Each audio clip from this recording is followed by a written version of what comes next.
Good morning future doctor. I hope आप लोग अच्छे होंगे।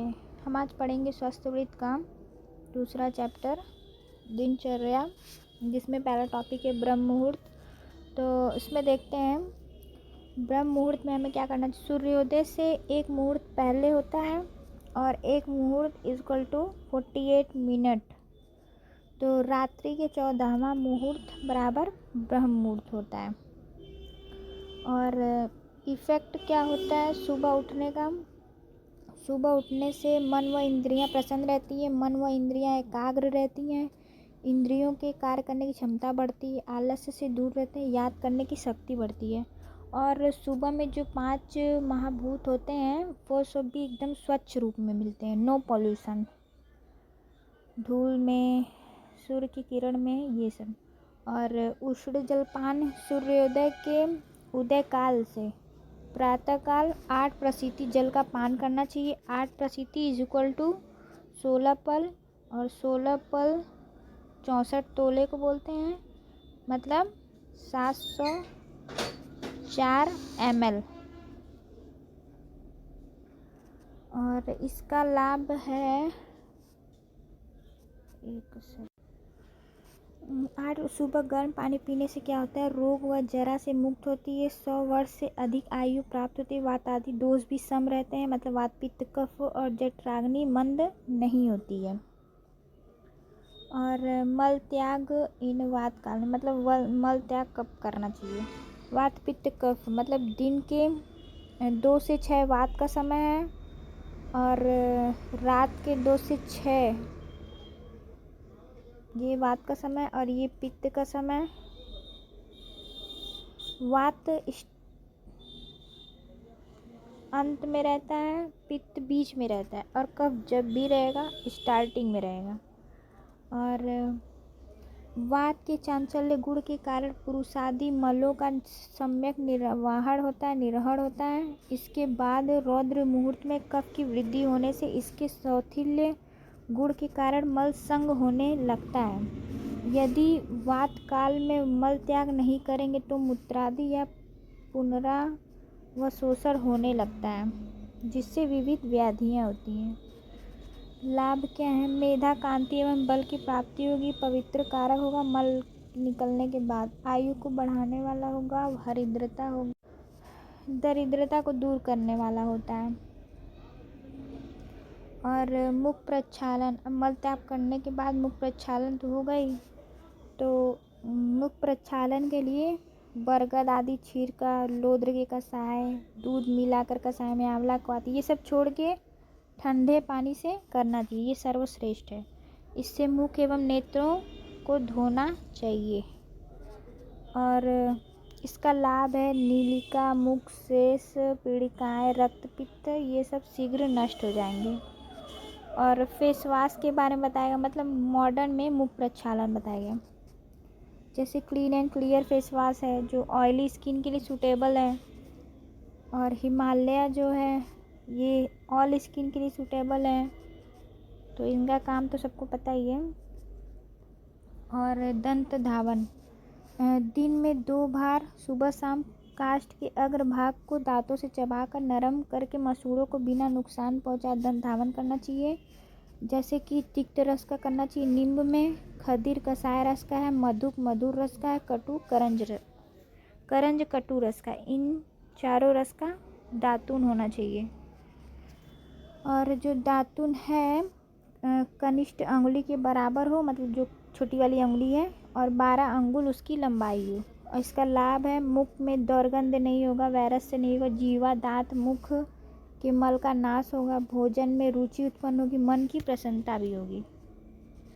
और किसको दंत धावन मतलब दातून नहीं करना है, जिसको गले में रोग हो, तालू में रोग हो, ओष्ठ जीवा का रोग हो, मुख पाक हो, जिसका मतलब मुख में छाले उले हो, कुछ हुआ हो, चोट वोट, श्वास रोग हो, काश हिक्का छर्दी हो, त्रिशित व्यक्ति हो, इन लोग को दातून नहीं करना चाहिए।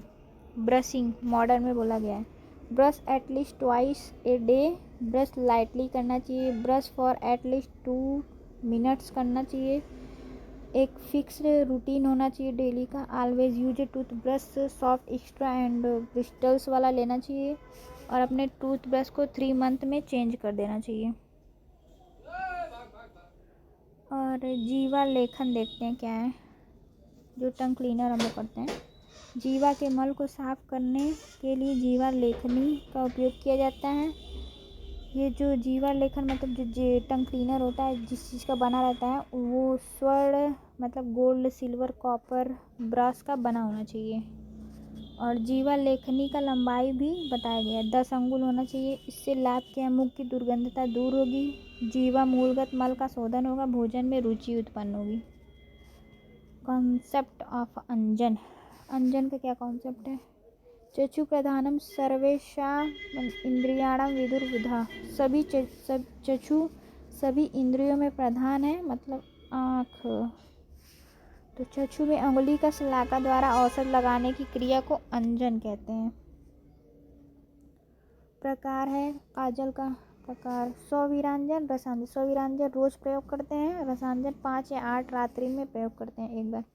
शलाका मतलब 8 अंगुली लंबी। Health promotive.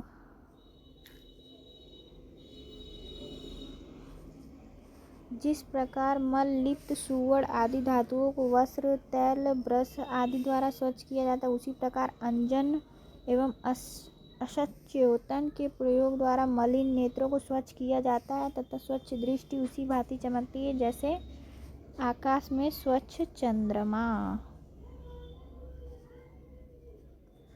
कवल और गंडूस क्या होता है? दोनों में मुंह में कुछ द्रव पदार्थ भरते हैं, बस डिफरेंस ये है कि कवल में मुख में जो द्रवित भरते हैं वो मुख को घुमा सकते हैं और गंडूस में नहीं घुमा सकते हैं। पढ़ते हैं इसके बारे में। औसत द्रव्यों को मुख में धारण कर उसका संचरण करने की क्रिया को कवल कहते हैं और मुख में गंडूस द्रव्य भर कर संचरण न किया जाए इस क्रिया को गंडूस कहते हैं। इसमें भी टाइप स्निग्ध होगा तो वात को कम करेगा क्योंकि वात में रुक्षता है। समन पित्त विकार को समन करेगा। रोपण व्रण रोपण करेगा। शोधन कफ का शोधन करेगा। और इसका लाभ है हनु व स्वर में बल होगा, मुख में मांस की वृद्धि होगी, रसों का ज्ञान उत्तम होगा, भोजन में रुचि उत्पन्न होगी, मुख दुर्गंध कम। अभ्यंग देखते हैं। सब शरीर में एक्सीडेंटल इंजरी होने पर बलपूर्वक कोई कार्य करने पर भी शरीर की त्वचा में अधिक विकार उत्पन्न नहीं होता है। त्वचा स्पर्श कम कोमल होता है, बलवान होता है, इसलिए अभ्यंग करना चाहिए। अभ्यंग की मात्रा भी बताई गई है। अगर 300 मात्रा करेंगे तो वह स्नेह त्वचा के रोम तक पहुँचेगा। अगर 400 मात्रा लेंगे तो त्वचा में जाएगा, 500 मात्रा लेंगे रक्त में जाएगा, 600 मात्रा लेंगे मतलब तेल का तो मांस तक पहुँचेगा, 700 लेंगे तो मेद में, 800 लेंगे तो अस्थि में, 900 लेंगे तो मज्जा तक पहुँच जाएगा। एक मात्रा इज इक्वल टू 19/60 सेकेंड, मतलब 900 मात्रा इज इक्वल टू 4.75 मिनट, यानी कि 5 मिनट। शरीर के एक अंग में अभ्यंग का समय 5 मिनट होता है। सडंग शरीर में अभ्यंग का समय 30 मिनट होता है। और तांबुल का इम्पोर्टेंस क्या है? कपूर, जायफल, शीतल, चीनी, लवंग, लता, कस्तूरी, चूना, सुपारी के साथ तांबुल का सेवन कल्याणकारी होता है। मतलब पान जिसको बोलते हैं। पान खाने से मुख में निर्मलता व सुगंधित आती है, कांति एवं सुंदरता बढ़ती है, दांत स्वर जीवामल का इंद्रिय व इंद्रिय शुद्ध होता है, हृदय में भी शक्ति आती है। पर आजकल के पान तो बेकारे आ रहे हैं, कुछ नुकसान ही होगा, फ़ायदा कुछ नहीं होगा। निषेध क्या है, किसको नहीं करना चाहिए? रक्त पित्त वाले को, छत छीड़ वाले को, तृष्णा मूर्छा रुच्छ दुर्बल मुखशोष वाले को नहीं करना चाहिए। प्रायोगिक धूमपान। धूमम पियते इति धूमपान। इस क्रिया में धूम का पानी किया जाता है इसलिए इसे धूमपान कहते हैं, पिया जाता है। प्रायोगिक धूमपान नित्य प्रयोग किया जाता है। चरक ने इसे 8 काल बताए हैं। धूमपान करने का 8 काल बताया, जैसे स्नान के पश्चात, भोजन के पश्चात, वमन के बाद, छींक के बाद, निद्रा से उठने के बाद, दातौन के बाद, अंजन के बाद, नस्य के बाद। सारा दिन धूमें पान लेते रहो और कुछ ना करो लाइफ में। प्रक्रिया 3 बार पीना चाहिए मतलब एक बार में 3 घूंट पीना चाहिए, 3 बार बोले तो 3 मतलब 9 घूंट पीना चाहिए।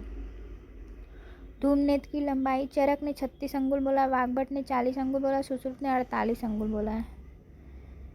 धूमपान के बेनिफिट्स क्या है? सिर का भारीपन, सिर शूल, पीनस, अर्धवेदक, कर्ण व नेत्र का शूल, श्वास का सिक्का, ये सब लाभ है। कंट्रा इंडिकेशन ऑफ धूमपान, विरेचन करके, बस्तीकर्म के बाद, रक्तपित्त के बाद, गड़बड़ी, स्त्री श्रम में, आमदोष में, मूर्छा भ्रम, तीसरा, इन सब में नहीं करना चाहिए। और सर्वांग अभ्यंग है, पादाभ्यंग है, सिरो अभ्यंग है, मतलब सिर का अभ्यंग करना, सिर शूल नहीं होगा। पादा अभ्यंग बोले तो पैर का अभ्यंग करने से जकड़ाहट नहीं होगी, रुचिता नहीं होगी, कुदरतापन नहीं आएगा, दृष्टि प्रसादन होगा, वायु की शांति होगी। सर्वांग अभ्यंग पूरे शरीर में बलवर्धन होगा, स्पर्श से कोमल होगा, बुढ़ापा सहसा नहीं आएगा। व्यायाम, शरीर की जो चेष्टा शरीर में स्थिरता उत्पन्न करने वाली हो उसे शारीरिक व्यायाम कहते हैं। व्यायाम को मात्रावत करना चाहिए। According to Ayurveda, vyayam should be practised as per one prakriti, vayu, ऋतुकाल। Aerobic व्यायाम बोले तो कार्डियोवास्कुलर एक्सरसाइज और मांसपेशियों को मजबूत बनाने वाला व्यायाम, यह 2 प्रसिद्ध शारीरिक व्यायाम है। आज के दौर में व्यवहारिक रूप से अभ्यास किए जाते हैं। एरोबिक व्यायाम ऐसा व्यायाम जो हमारे हृदय व श्वास की गति को बढ़ाता है, जैसे दौड़ना या तैरना। और मांसपेशियों को मजबूत बनाने वाले व्यायाम ऐसा व्यायाम जो हमारे मांसपेशियों के बल को बढ़ाता है, जैसे भारी वजन उठाना आदि। महत्वपूर्ण ये है कि व्यायाम अपने प्रकृति, दोष, वायु, ऋतु व काल के अनुसार करना चाहिए। जैसे वातज प्रकृति के व्यक्ति को जोड़ों पर उच्च स्तर का प्रभाव डालने वाला व्यायाम नहीं करना चाहिए, जैसे दौड़ना। उसके बदले वह व्यायाम करे जो जोड़ों पर प्रभाव न डाले, जैसे योगा, चलना। उसी प्रकार युवाओं को ऐसे व्यायाम एंड त्रिदोष देखते। व्यायाम बराबर गति, व्यायाम बराबर ताप भी बढ़ता है। व्यायाम बराबर गति, शरीर में होने वाली कोई भी गति वात के द्वारा होती है, इसी वजह से व्यायाम से वात बढ़ता है। व्यायाम बराबर ताप बढ़ता है, मतलब पसीना आता है। इन सब का कारण पित्त है, अर्थात व्यायाम से पित्त भी बढ़ता है। इस कारण जो व्यक्ति वात पित्त से कुपित हो उनको व्यायाम नहीं करना चाहिए जब तक दोष शांत न हो जाए। व्यायाम से मेद व कफ का क्षय होता है बस, और बाकी दोष तो बढ़ते ही हैं। आंतरस्राव मेंस्ट्रुअल के समय वात और पित्त दोष बहुत बड़े होते हैं, तो यदि वह व्यायाम करती है तो इससे वात पित्त और प्रकोपित हो जाता है, जिससे रक्तस्राव व शूल बढ़ जाता है। काल, दोपहर के समय पित्त बढ़ा होता है एवं संध्या के समय वात बढ़ा होता है। यदि कोई व्यक्ति इन समय में व्यायाम करता है तो वह इन दोषों को प्रकोपित कर देगा, जिससे थकान व दाव उत्पन्न होगा। इसलिए सुबह का समय व्यायाम के लिए सबसे सही माना गया है।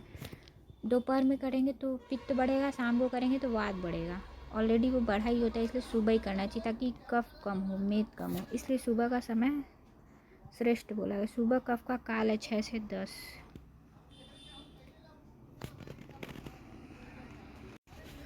उदरतन, वात नाशक, कफ व मेद को पिघलाने वाला, अंगों को स्थिर करने वाला, त्वचा को कोमल बनाने वाला, श्रेष्ठ। उद्घर्ष, शिराओं के मुख की वृद्धि, प्रसन्नता, सौभाग्य। उत्साधन, स्त्रियों के लिए विशेषकर कांति प्रदान, जैसे वो फेस पैक वगैरह। स्नान, स्नान से शरीर में पवित्रता उत्पन्न होती है। यह वृष्ण शुक्र वृद्धिकर, आयु वृद्धिकर, श्रम, स्वेद एवं मल का नाश करने वाला तथा शरीर में बल एवं ओज को बढ़ाने वाला होता है। उष्ण जल से सिर से स्नान करना नेत्रों के लिए अहितकर होता है। शीत जल से सिर से स्नान करना चक्षुष से होता है। उष्ण जल चिकित्सा, कफ व वायु के प्रकोप के समय व्याधि बल को समझकर सिर से उष्ण स्नान का उपयोग चिकित्सा के लिए किया जा सकता है। अत्यंत उष्ण जल उष्ण ऋतु में पित्त व रक्त को बढ़ाता है।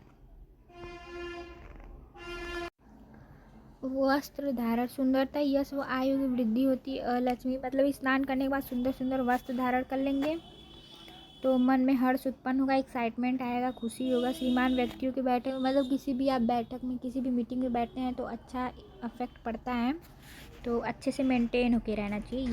तो हमारा दिनचर्या यहीं ख़त्म होता है, तो नेक्स्ट क्लास में हम देखते हैं क्या पढ़ते हैं। Thank you for watching, bye.